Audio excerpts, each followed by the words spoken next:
Marcus Wellington had built an empire from nothing. His name adorned skyscrapers in 3 cities. His investment firm managed billions, and his luxury penthouse overlooked the glittering Manhattan skyline. But on this particular Tuesday morning, as he stood at his bedroom window sipping imported coffee, he noticed something that made his blood run cold.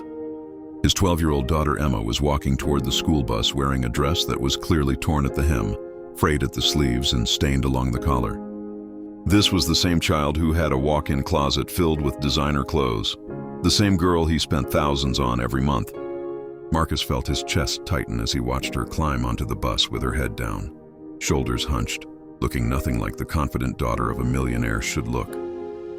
Something was terribly wrong, and Marcus Wellington was about to discover a truth that would shatter everything he thought he knew about his life, his daughter, and himself.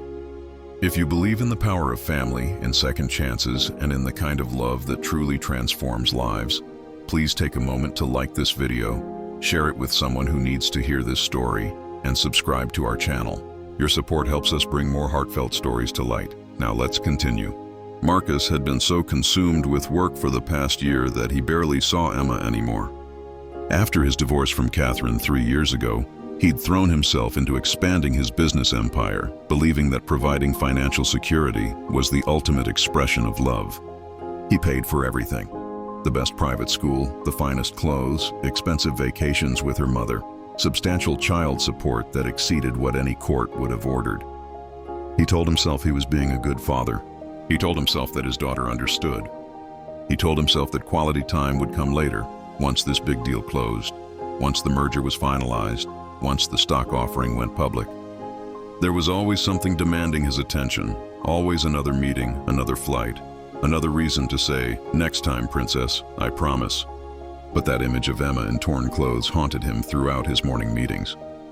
He couldn't concentrate on the acquisition proposal his team presented. He couldn't focus on the quarterly projections. All he could see was his daughter looking small and shabby, so different from the vibrant girl she used to be. During lunch, Marcus made a decision that surprised even himself. He cleared his afternoon schedule, something he hadn't done in years for anything other than emergency business matters, and drove to Emma's school. Riverside Preparatory Academy was where Manhattan's elite sent their children. The tuition alone cost more than most people's annual salary.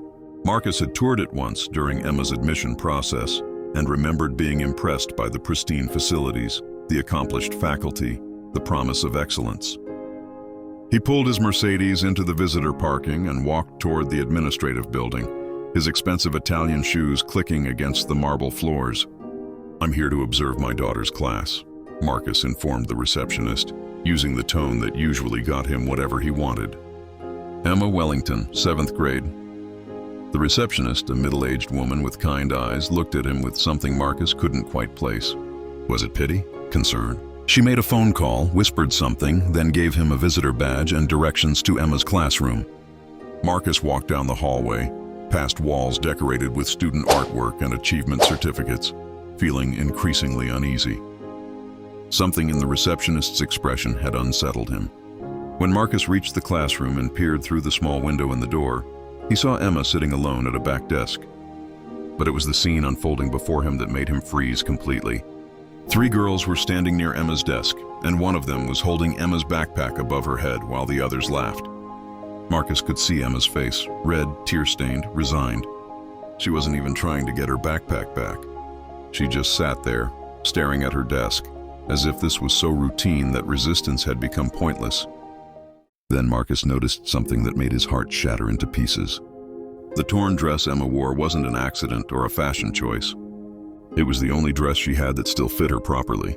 As he watched, one of the girls yanked at Emma's sleeve, and Marcus saw his daughter flinch but remain silent. The teacher was writing on the board, completely oblivious, or perhaps willfully ignorant of what was happening in the back of her classroom. Marcus stood frozen in that hallway for what felt like an eternity, but was probably only minutes. This wasn't just bullying. This was systematic, ongoing torment that his daughter had been enduring while he was closing deals and attending galas. The torn dress suddenly made horrible sense. Emma had been trying to tell him something without words. She'd been crying out for help in the only way she knew how, and he'd been too blind, too busy, too absent to see it. He thought about all the times Emma had asked him to have dinner together, and he'd sent his assistant with takeout instead. He remembered the school events listed on the calendar that he'd skipped for board meetings. He recalled the quiet resignation in her voice when she'd stopped asking him to come to her soccer games. The business empire he'd built, the money he'd accumulated, the success he'd achieved. What did any of it matter if he'd lost his daughter in the process? Marcus didn't burst into the classroom. He didn't confront the bullies or the negligent teacher. Instead, he quietly backed away from the door, walked to the principal's office, and had a very long, very difficult conversation about his daughter's situation.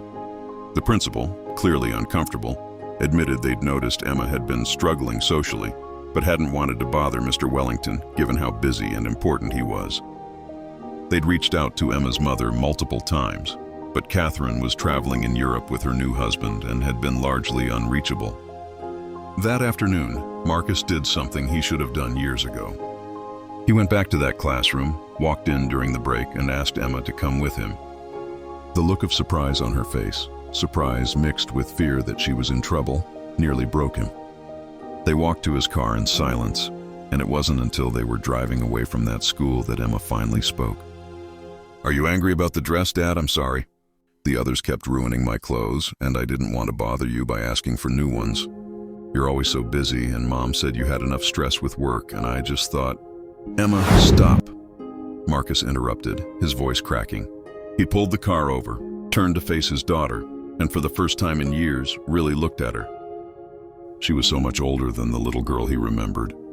When had she grown so much? When had the light in her eyes dimmed? "You're not in trouble. I'm not angry about the dress. I'm angry at myself. I'm so sorry, Princess. I've been the worst father imaginable." The dam broke. Emma burst into tears, and Marcus held his daughter while she sobbed out months of loneliness, bullying, and feeling abandoned by both parents. She told him everything, how the popular girls had targeted her because she was quiet and her father never came to school events, how they'd spread rumors, destroyed her belongings, isolated her from other students, how she'd tried to be strong and handle it herself because everyone was always telling her how lucky she was to have such a successful father, how she'd stopped telling him about school because he always seemed too tired or too busy to listen. Marcus listened to every word, feeling each one like a knife to his heart.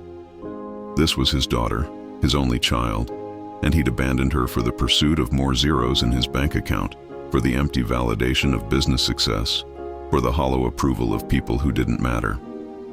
That night, Marcus made changes, real changes. He withdrew Emma from Riverside Preparatory and enrolled her in a smaller school known for its supportive community. He cut his work hours by half and made it non-negotiable that he'd be home for dinner every night. He started attending therapy with Emma to help her heal from the trauma she'd endured. He sold his penthouse and moved to a smaller home in a neighborhood with families and parks. He resigned from half his boards and delegated more at his company. If this story has touched your heart, if it's made you think about what truly matters in life, please hit that like button and share this video with others. Sometimes we all need reminders about the importance of being present for the people we love. Your engagement helps these important messages reach more people. The road to rebuilding their relationship wasn't easy. Emma didn't instantly trust that her father's transformation was permanent. She'd been hurt too many times, disappointed too often. But Marcus showed up, day after day, week after week. He learned about her favorite books, her dreams of becoming a marine biologist, her fear of thunderstorms that he'd never known about. He met her friends, learned their names, welcomed them into their home. Before we reach the end of this story, please take a moment to leave a comment below sharing your thoughts. Have you ever realized you were missing what matters most? What would you do differently? 6 months later, Marcus stood in the audience at Emma's new school, watching her present a science project about ocean conservation. She was confident, articulate, surrounded by genuine friends who admired her mind rather than her father's money. She was wearing clothes she'd chosen herself, simple and clean, and she was smiling, really smiling, in a way he hadn't seen in years. After her presentation, Emma ran to him, and Marcus caught her in a tight hug. "You were brilliant, Princess," he whispered. "Thanks for being here, Dad," Emma replied. And in those 5 simple words, Marcus heard forgiveness, hope, and the promise of a future built on presence rather than presence. He'd been a millionaire who'd nearly lost the only treasure that truly mattered. The torn dress had been his wake-up call, and he'd finally answered it. Some things Marcus had learned couldn't be bought with money. Love, trust, and being there, those required the only currency that truly mattered: time.